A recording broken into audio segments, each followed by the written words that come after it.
साल 2014 जब एयरसेल ने 2G, 3G, 4G एक साथ लॉन्च किया। एयरसेल भारत की पहली कंपनी थी जो एक साथ 2G, 3G, 4G service provide करवा रही थी। उस समय इनका मार्केट शेयर 8% था और 8.5 करोड़ भारतीय इनकी सेवाओं का लुत्फ उठा रहे थे। आखिर ऐसा क्या हो गया कि 28 फरवरी 2018 को ये कंपनी बंद हो गई? किन गलतियों से एयरसेल बंद हुई, चलिए देखते हैं वीडियो में। भारत में एयरसेल की शुरुआत चिन्नाकरन शिवशंकरन ने 1999 में की थी। शुरुआत में एयरसेल सिर्फ तमिलनाडु में ही टेलीकम्युनिकेशन सर्विस प्रोवाइड किया करते थे। कंपनी का काम बढ़ा, जिसके बाद साल 2005 में मैक्सिस कम्युनिकेशन ने एयरसेल की 74% हिस्सेदारी खरीदी। जिसके बाद एयरसेल को भारत के 4 राज्य जिनमें असम, उड़ीसा सहित पश्चिम बंगाल में लॉन्च किया गया। साल 2010 में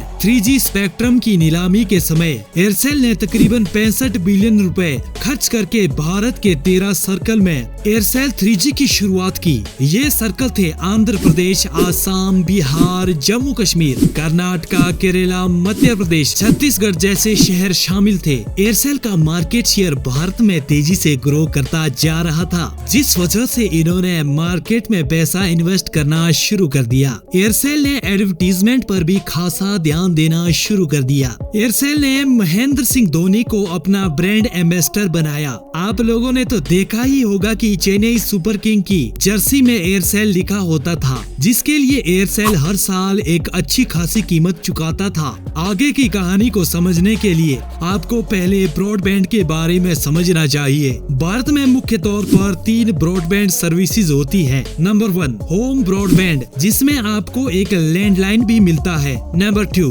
दूसरा जो हम हमारे मोबाइल फोन में 4G इंटरनेट चलाते हैं। और तीसरा वायरलेस ब्रॉडबैंड होता है, जिससे कोई फोन कॉल नहीं किए जा सकते हैं। इसमें डोंगल के थ्रू आप इंटरनेट सर्विसेज का लुत्फ उठा सकते हैं। साल 2010 में इसी ब्रॉडबैंड का ऑक्शन हो रहा था। इसमें कोई भी कंपनी हिस्सा नहीं ले रही थी। इसकी सबसे बड़ी वजह ये थी कि इससे आप फोन कॉल नहीं कर सकते हो। भारत की बड़ी टेलीकॉम कंपनियां एयरटेल और एयरसेल ने इस ऑक्शन में हिस्सा नहीं लिया। इनका मानना यह था कि यह एक घाटे का सौदा है, क्योंकि इनके पास ब्रॉडबैंड के पहले 2 प्रारूप मोबाइल इंटरनेट और लैंडलाइन मौजूद थे, जिस वजह से कोई भी टेलीकॉम कंपनी इस ऑक्शन में दिलचस्पी नहीं दिखा रहे थे। और यहीं पर इन्फोटेल ब्रॉडबैंड नाम की एक कंपनी इस ब्रॉडबैंड ऑक्शन में शामिल हो जाती है। हैरानी की बात तो ये रही कि इस कंपनी की नेटवर्थ सिर्फ 2.5 करोड़ रुपए थी, परंतु इस ऑक्शन में शामिल होने के लिए हर कंपनी के पास 250 करोड़ का बैंक गारंटी होना जरूरी था। और अचानक से इस कंपनी को वो 250 करोड़ का गारंटी भी मिल जाता है एक्सिस बैंक की ओर से। 11 जून 2011 को इन्फोटेल ये नीलामी जीत जाती है और उसी शाम रिलायंस इस कंपनी को खरीद लेती है। और अगले 2 सालों के बाद इस कंपनी का नाम बदलकर रिलायंस जियो रखा गया। और साल 2013 में टेलीकॉम अथॉरिटी ऑफ इंडिया ने इस ब्रॉडबैंड में वॉइस कॉल को भी जोड़ा गया। इसी बात से सभी कंपनियां हैरान हो जाती है कि नीलामी के समय इसमें फोन कॉल की सुविधा नहीं थी। समय बीता और साल आया 2016 का, जब एयरसेल ने 150 करोड़ का मुनाफा कमाया और सितंबर के महीने में जियो को शुरू किया गया। जियो ने मार्केट में एंट्री बैरियर क्रिएट किया, क्योंकि जियो ने पहले साल में अपनी टेलीकॉम सर्विस फ्री दी, जिससे बाकी टेलीकॉम कंपनियों के सेल में गिरावट आती रही। लोग बाकी कंपनियों को छोड़कर जियो की ओर शिफ्ट होने लगे। इसका कारण यह था कि जियो लोगों को बेहतर 4G सर्विसेज प्रोवाइड करवा रहा था। साल 2016 के दिसंबर में एयरसेल को 155 करोड़ का लॉस हुआ। जियो की ओर शिफ्ट होते ग्राहकों को देखकर एयरसेल ने अपने रिचार्ज प्लान आधी कीमतों में कर दिए, यानी 1000 रुपए का रिचार्ज सिर्फ 500 रुपए में। परंतु एयरसेल की ये पॉलिसी भी ज्यादा दिनों तक काम न आ सकी। एयरसेल महीना दर महीना घाटे में जा रहा था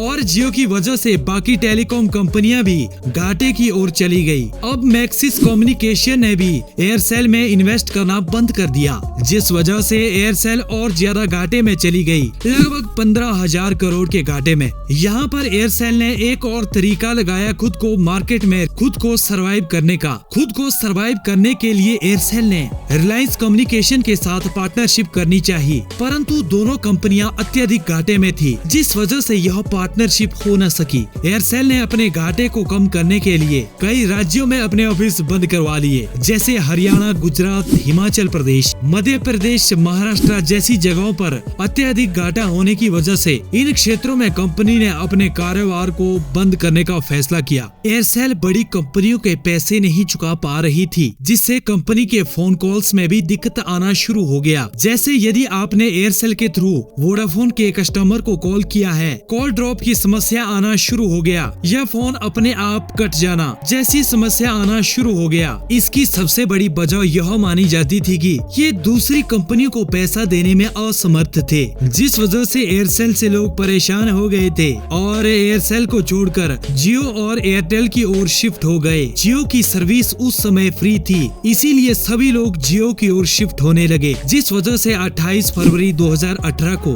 15,000 करोड़ के घाटे के चलते कंपनी को बंद करने का निर्णय लिया गया। यहाँ पर रिलायंस जियो ने एक बहुत बड़ी प्लानिंग के जरिए एक डमी कंपनी से ऑक्शन करवाया। अगर मुकेश अंबानी खुद इस ऑक्शन में सामने आते तो सभी टेलीकॉम कंपनियां इस ऑक्शन में शामिल हो जाती, जिससे ऑक्शन में एक बड़ी बोली लगाई जाती और ऑक्शन की विजेता कंपनी को करोड़ों रुपए का भुगतान करना पड़ता। तो दोस्तों, क्या आपने भी एयरसेल का सिम कार्ड इस्तेमाल किया है? तो कमेंट करके जरूर बताएं और रोजाना ऐसी ही इंफॉर्मेटिव वीडियोस को देखने के लिए चैनल को सब्सक्राइब जरूर करें।